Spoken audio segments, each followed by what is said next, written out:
All right, ready to dive into the world of the Hadza today.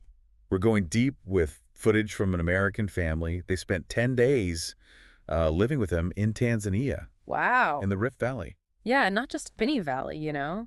This is the cradle of humankind. I Some of know. the earliest, evidence of human evolution. Exactly. We're going way back to our roots with this one, literally. We're talking about a way of life that's basically unchanged for thousands and thousands of years. It's pretty mind-blowing to think about. They're still hunter-gatherers, like our ancestors from, what, tens of thousands of years ago. I know, it's amazing. Okay, so the family, they land in Tanzania.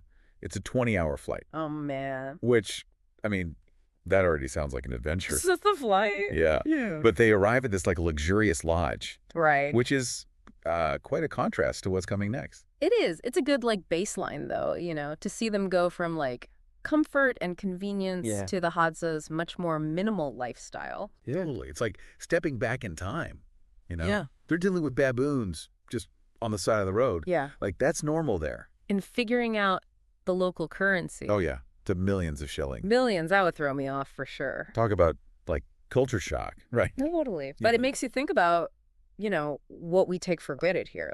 Easy access to water, grocery store. Oh, for sure. Even just, basic stuff. So their first cultural immersion, I guess you could call it, is with the Duga tribe, Yeah. the Hadza's neighbors. Right. And these guys are serious artisans, like really skilled. The Dugos are fascinating. They have these unique crafts and just so resourceful. Yeah. They adapt. You see them in the footage making branding irons for cattle out of nails. It's credible, right? Well, it's crazy. I was just blown away by the blacksmithing skills. Oh, yeah. You don't need fancy tools to be creative and resourceful. Totally. And the father and son actually got to try it out themselves. Yeah, they did. That was great. It shows that Dugas are, open, Yeah. They want to share their knowledge. Yeah, there's like a real sense of collaboration and connection there. That keeps coming up, yeah, throughout the family's whole journey. It does. So from this luxury lodge to crafting branding irons. Quite the journey. Yeah, a real crash course in Tanzanian life. Mm. And then they go deeper into Hadza territory. And the landscape is just, it's breathtaking, like rugged beauty, but it's not easy, right. There are definitely challenges. Like they come across a dry well. Oh, right away. They're like, Bear Grylls, we need you. Exactly. That's what I thought of. That just shows you how scarce water is there. And how resilient the Hadza are, Yeah. to adapt to these harsh conditions. And they see all kinds of wildlife too. Oh, yeah. Guinea fowl. A Jeanette cat, even. Oh, and we can't forget the boys Right. freaking out about leopards and scorpions. I mean, can you imagine? It's like a constant danger. It's a whole different world. Totally different from our sanitized lives. Yeah. For sure. Oh, and their bedroom, let's not forget, is just a fire-cleared area. Oh, yeah. Roughing it to the extreme. I know. Yeah. It makes you really appreciate, the comforts of home. For real. A roof, a bed. Right. Yeah. So this is just the beginning of their immersion into the Hadza life. Yeah. Next, we'll see them actually on a hunt. Oh. They're going to experience the thrill, the danger, all of it. And we get to see, the knowledge and skill that it takes to survive in this environment. I can't wait. Yeah, it's going to be good. So the hunt. This Yeah. is where you really see the Hadza skills, Yeah, they're experts. Experts. They use dogs for tracking, throwing sticks Oh, right. for the smaller game, Yeah. and then poison arrows Wow. for the bigger stuff. Like that bush pig. Like that bush pig. Oh, man, that scene. Intense. So intense. I was on the edge of my seat. Me too. Their focus, the precision, it's incredible. And the dogs. So Yeah. well trained. Oh my gosh, yeah. Working as a team, moving through the terrain, anticipating each other's moves. It's amazing. And what's really striking to me? That's that. There's just no fear, Yeah. A calm determination when they face that bush pig. It's dangerous. Yeah, for sure. But they're just ready. And even when one of the dogs gets hurt during the hunt. Oh, yeah. They're just A so- pragmatic. Yeah, exactly. Assess the situation. Take care of it. Yeah. Keep going. No drama. No drama. It says a lot about how resilient they are, Totally. And adaptable. And adaptable, yeah. And, it shows the bond between them and the dogs, too. Yeah. They're not just, hunting buddies. They're partners for survival. That's a good point. And speaking of survival, can we talk about their diet for a minute? Oh, yeah, the food. I mean, talk about resourceful. Eat what they find? Baobab fruit, wild cucumbers, grubs. I know. And dove brains.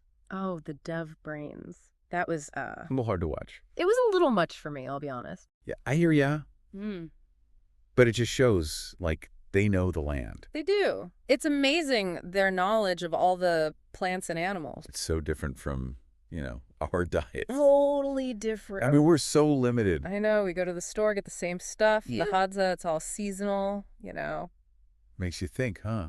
It does. So one thing that really struck me was the water situation. Oh, yeah, the water. Big difference from how we live. Huge difference. One well. One well for everyone. And the women go like twice a day to collect it. It's a whole thing, a community effort. And they make it last, I know. They only drink water twice a day.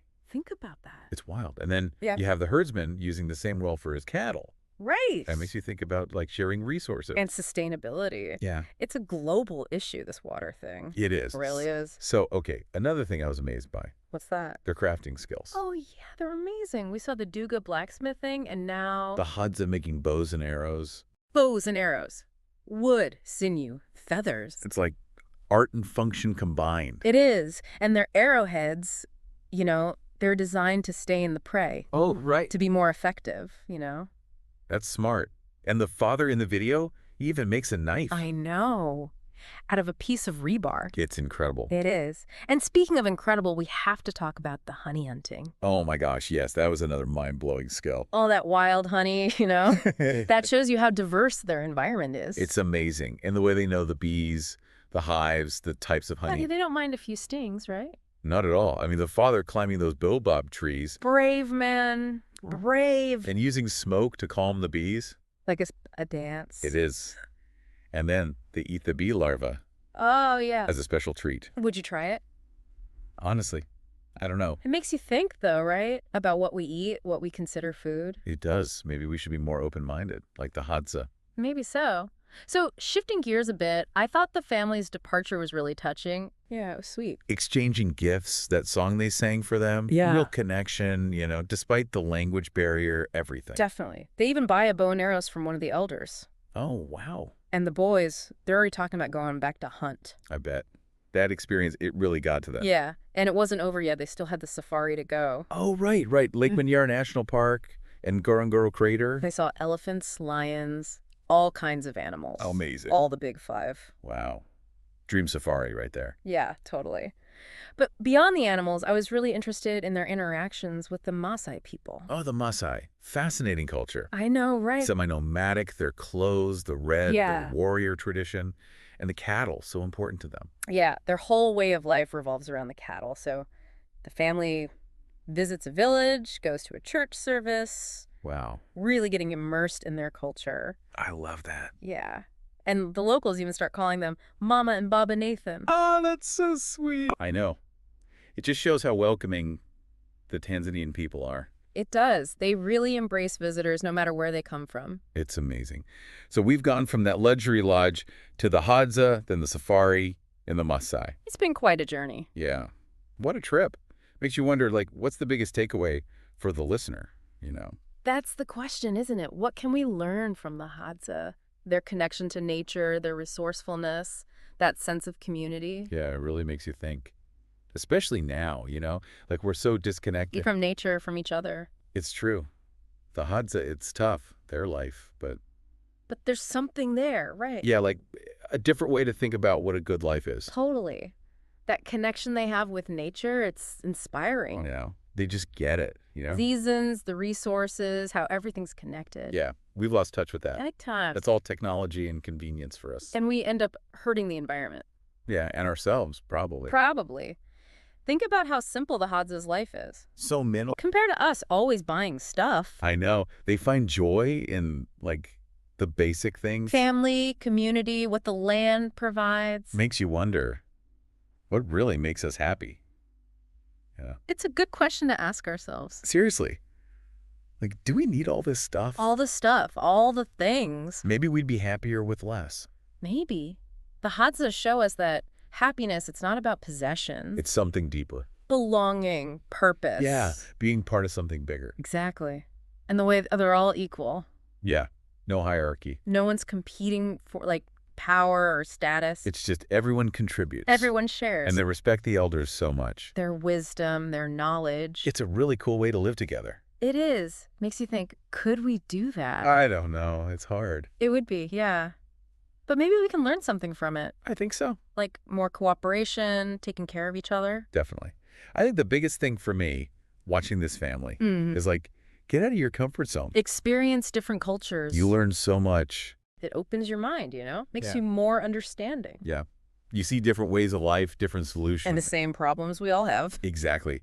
Maybe we can find ways to live, I don't know, more sustainably. More meaningfully, more connected. To nature, to each other. Yeah. It's been an amazing deep dive. It has. The Hadza, they're like a window into the past. But also, maybe, the future. Maybe. They show us, like, what's really important. Resilience, community, simplicity. Yeah. Things we could all use a little more of. So one last thought for our listeners. All right. What part of the Hadza life really hit home for you? What did you take away from their connection to nature, how they use their resources, that strong community? And the big question. How can we use those lessons? In our own lives. To build a better future for everyone. It's something to think about, for sure. It is. Thanks for joining us on this journey to Tanzania, to the world of the Hadza. It's been a pleasure. Keep exploring, keep learning, and until next time, keep seeking out that wisdom that makes life richer and helps us make a real difference. Well said.